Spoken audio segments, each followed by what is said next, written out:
Hey, what's up? It's iCkEdMeL, and this is interesting. There's a bar owner that has come forward with his experience on Bryan. Idaho killer is accused of scaring female staff at the brewery and branding one a B word for spurning his advances. As it's revealed, FBI tracked his Hyundai across the U.S. for 4 days before nailing him. While there, Jordan, who runs Seven Siren Brewing Company, said Kohberger had problematic interactions with women at his bar. Kernodle told NBC workers labeled Kohberger in their systems as a guy who makes creepy comments, and he said once called the staffer a B word for spurning his advances. It goes on to say here further down, and right here, this is the owner of that bar brewing company, Seven Siren Brewing Company. And it goes to say that reading his staffer's notes on Kohberger, Kernodle of Central Valley said, "Hey, this guy makes creepy comments. Keep an eye on him. He'll have 2 or 3 beers and then just get a little too comfortable." The brewery owner noted that Kohberger would also ask women in the bar who they were with and where they lived. Okay. When they ignored him, he would get upset with them a little bit, Kernodle told NBC. The bar owner said the last he spoke with Kohberger, he confronted the man about his alleged inappropriate behavior. I went up to him and I said, "Hey, Bryan, welcome back. We appreciate you coming back. I just wanted to talk to you real quick and make sure that you're going to be respectful this time and we're not going to have any issues." Kernodle said that the 28-year-old was startled. He was shocked that I was saying that. And he said, "I don't know what you're talking about. You totally have me confused."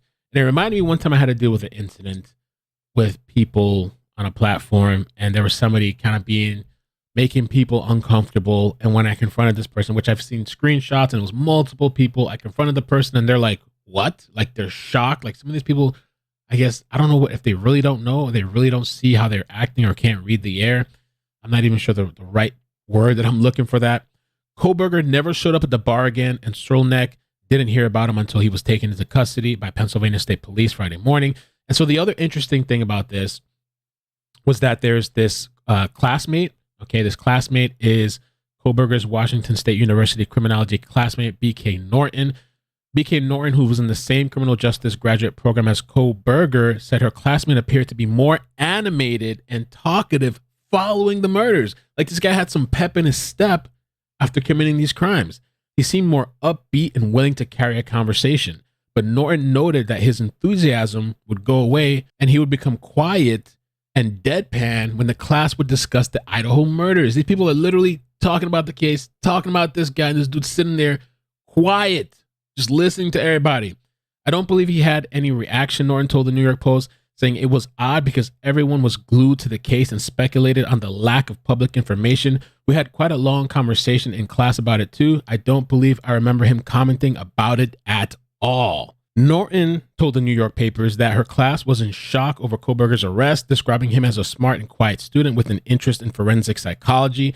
Norton, however, added that Kohberger did keep a distance from his classmates due to anti-LGBTQ comments he allegedly made in his class. He sort of creeped people out because he stared and didn't talk much. But when he did, it was very intelligent, and he needed everyone to know he was smart, Norton told the Times. Another student who spoke with the Times under the condition of anonymity backed up Norton's claims and said that Kohberger didn't have many friends at the school because of the alleged offensive remarks.